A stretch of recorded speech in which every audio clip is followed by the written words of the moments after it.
السلام علیکم ورحمۃ اللہ وبرکاتہ۔ جی میں حافظ ندیم عباس اور آپ دیکھ رہے ہیں حافظ ندیم عباس یوٹیوب چینل۔ آج کی ریاکشن ویڈیو میں ہم بات کریں گے قرآن مجید کے متعلق۔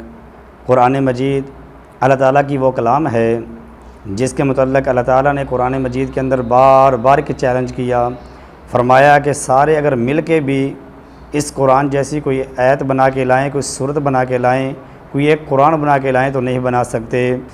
آج کے اس دور میں جب چیٹ جی پی ٹی سے یہ سوال کیا گیا کہ ہمیں قرآن کی کوئی صورت بنا کے دکھاؤ تو اس نے کیا جواب دیا، آج کی اس ریاکشن ویڈیو کے اندر انشاءاللہ اس ساری چیزوں کو دیکھا جائے گا۔ یہ بھی بتلایا جائے گا کہ قرآن مجید اللہ تعالیٰ کی پاک کتاب ہے جس کے اندر اللہ تعالیٰ نے قیامت تک کے لوگوں کے لیے چیلنج رکھا ہے کہ کوئی اس قرآن جیسی کوئی آیت بھی نہیں بنا سکتا۔ تو آئیں دیکھتے ہیں آج کی اس ریاکشن ویڈیو کو۔ السلام علیکم دوستو، میرا نام ہے حسیب شفقت اور آپ دیکھ رہے ہیں ہنسی ٹی وی۔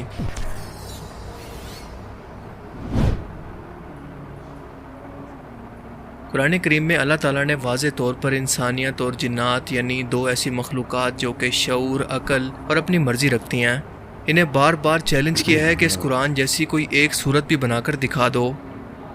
اب آپ سوچیں کہ کیا پوری انسانیت کے اندر کیا کوئی ایسا ایک بھی ذہین دماغ نہیں ہے جو کہ قرآن کریم کے اس پیٹرن کو کاپی کر کے ایک صورت کو بھی بنا سکے؟ یہ کیسے ممکن ہے کہ اللہ کی ذات قیامت تک کے لیے اتنا بڑا دعویٰ کرے؟ اور یہ چیلنج اللہ نے ایک بار نہیں بلکہ بار بار قرآن کریم کے اندر اس طرح سے بیان کیا ہے کہ سورہ البقرہ کی آیت 23 اور 24 کے اندر اللہ پاک مشرکین مکہ کو مخاطب کر کے فرماتا ہے، اور اگر تم کو اس کتاب قرآن میں جو کہ ہم نے اپنے بندے محمد صلی اللہ علیہ وآلہ وسلم عربی پر نازل فرمائی کچھ شک ہے تو اسی طرح کی ایک صورت تم بھی بنا لو، اور اللہ کے سوا جو تمہارے مددگار ہوں ان کو بھی بلا لو اگر تم سچے ہو۔ اللہ کے سوا مددگاروں کا لفظ آپ نے خاص طور پر اپنے ذہن میں رکھنا ہے، جسے ہم آگے چل کر ڈسکس کریں گے۔ سورہ ہود آیت 13 کے اندر اللہ پاک فرماتا ہے کہ یہ لوگ کہتے ہیں کہ محمد نے خود قرآن کو بنا لیا، کہہ دو کہ اگر تم سچے ہو تو تم بھی ایسی 10 صورتیں بنا کر لے آؤ اور اللہ کے سوا جس کو بلا سکتے ہو بلا بھی لو۔ سورہ اسراء آیت 88 کے اندر فرماتا ہے کہ کہہ دو کہ اگر انسان اور جن اس بات پر جمع ہو جائیں کہ اس قرآن جیسا کوئی کلام بنا لائیں تو اس جیسا کوئی کلام نہیں لا سکیں گے، پھر چاہے وہ ایک دوسرے کی مدد بھی کیوں نہ کر لیں۔ پھر سورہ یونس آیت 38 کے اندر اللہ پاک فرماتا ہے کہ کیا یہ لوگ کہتے ہیں کہ پیغمبر نے اس قرآن کو اپنی طرف سے خود بنا لیا، کہہ دو کہ اگر تم سچے ہو تو تم بھی اسی طرح کی ایک صورت کو بنا لاؤ اور اللہ کے سوا جن کو تم بلا سکتے ہو ان کو بھی بلا لو۔ اللہ تعالیٰ بار بار انسانوں کو یہ چیلنج اس لیے کر رہے ہیں کہ وہ انسانوں کی ذہنی قابلیت کی حد کو اچھی طرح سے جانتا ہے کہ انسان چاہے آسمان کی بلندیوں، خلا کی گہرائیوں، سمندر کی تہوں میں سفر کرنے کے ساتھ ساتھ مصنوعی ذہانت کو بھی ایجاد کیوں نہ کر لے، بس یہ ایک کام اس کے لیے بالکل ناممکن ہی رہے گا، جس کا اقرار اس وقت دنیا میں سب سے مشہور artificial intelligence language model ChatGPT نے خود بھی کیا ہے کہ میں نے چیٹ جی پی ٹی سے یہ سوال کیا کہ کیا وہ قرآن کریم جیسی کوئی ایک صورت کو بھی بنا سکتا ہے؟ اس کا جواب کیا تھا یہ جان کر آپ بھی بے اختیار سبحان اللہ کہہ اٹھیں گے۔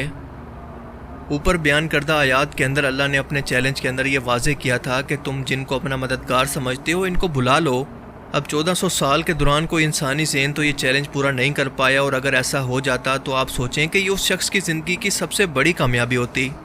اب بات آتی ہے اس مدد پر جو کہ اس وقت انسانوں کے لیے سب سے بڑی مددگار ہے، یعنی ٹیکنالوجی۔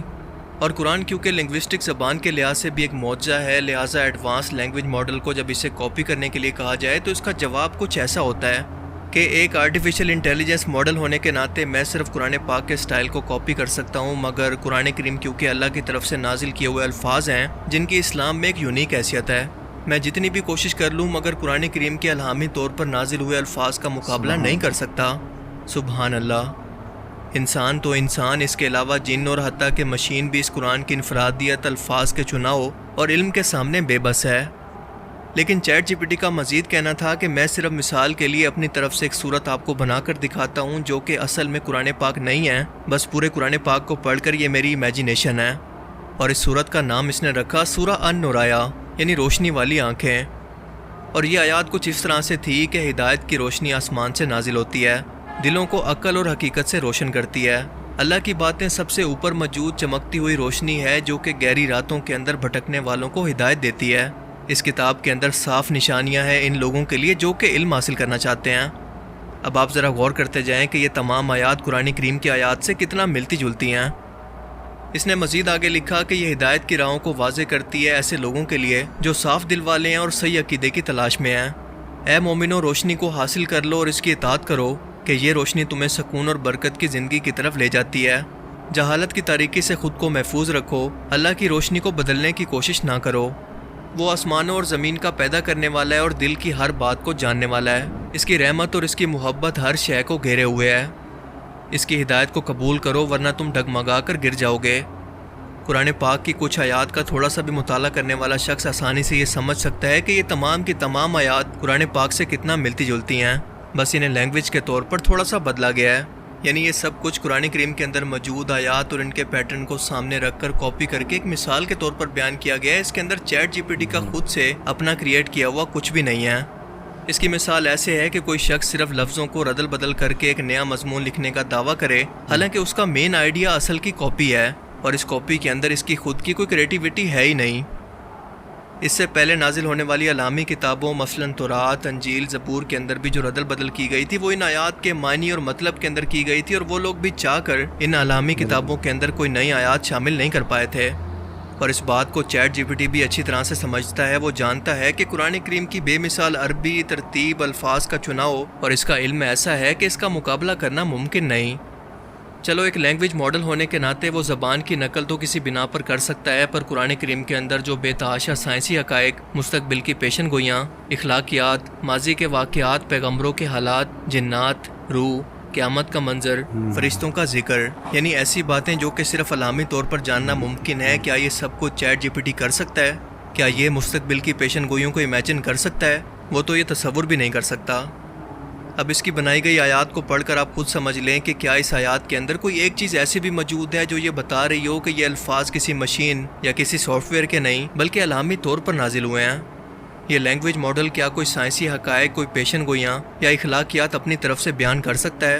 جبکہ ہم سبھی لوگ جانتے ہیں کہ قرآن کریم کے اندر 1000 سے بھی زیادہ آیات سائنٹیفک حقائق کو بیان کرتی ہیں، اور یہی تو اللہ کا دعویٰ ہے کہ بلا لو ان سب کو بھی جو کہ تمہارے مددگار ہیں، وہ بھی قرآن کریم کے اس معجزے کے سامنے کچھ نہیں کر سکتے۔ اور سب سے بڑھ کر اس قرآن پاک کا بالکل اپنی اصلی حالت کے اندر محفوظ ہونا اس کا سب سے بڑا معجزہ ہے، جو کہ اس سے پہلے کسی علامی کتاب کو یہ اعزاز کے طور پر نہیں ملا۔ یاد رہے کہ قرآن پاک رسول اللہ صلی اللہ علیہ وآلہ وسلم پر علامی طور پر نازل ہوا۔ آپ پڑھنا لکھنا نہیں جانتے تھے، اور یہ اس قرآن کے سچا ہونے کا ثبوت ہے، کیونکہ اگر ایسا ہوتا تو کافر یہ کہتے کہ دیکھو محمد صلی اللہ علیہ وآلہ وسلم نے خود سے پرانی علامی کتابوں کو پڑھ کر قرآن کریم کو خود سے لکھ دیا، اس قرآن کو خود سے علامی کتاب بنا دیا۔ اسی حکمت کی وجہ سے اللہ پاک نے آپ کو پڑھنا لکھنا نہیں سکھایا، بلکہ جب بھی قرآن پاک نازل ہوتا تو آپ اسے کاتب وحی کو لکھوا دیا کرتے اور اس کی تلاوت فرماتے تاکہ صحابہ کرام اس کو یاد کر لیں۔ اگر آج کے ٹائم کے اندر بھی کوئی شخص یہ کہے کہ قرآن پاک محمد صلی اللہ علیہ وآلہ وسلم نے نعوذ باللہ خود سے لکھ کر اسے علامی کتاب کا نام دیا، تو اس بیچارے کی عقل کا صرف ماتم ہی کیا جا سکتا ہے۔ اللہ تعالیٰ ہمیں سمجھنے کی اور نیک عمل کرنے کی توفیق عطا فرمائے، آمین۔ مجھے امید ہے کہ آج کی اس ویڈیو سے آپ کو بہت کچھ نیا جاننے کو ملا ہوگا اور یہ ویڈیو آپ کو پسند آیا ہوگا۔ اگر یہ ویڈیو آپ کو اچھا لگا تو اسے لائک کیجئے، اور اب میں ملوں گا آپ سے ایک ایسی ہی نئی انٹرسٹنگ ویڈیو میں۔ تب تک کے لیے اپنا بہت سا خیال رکھیے گا۔ Thanks for watching this video. اللہ حافظ۔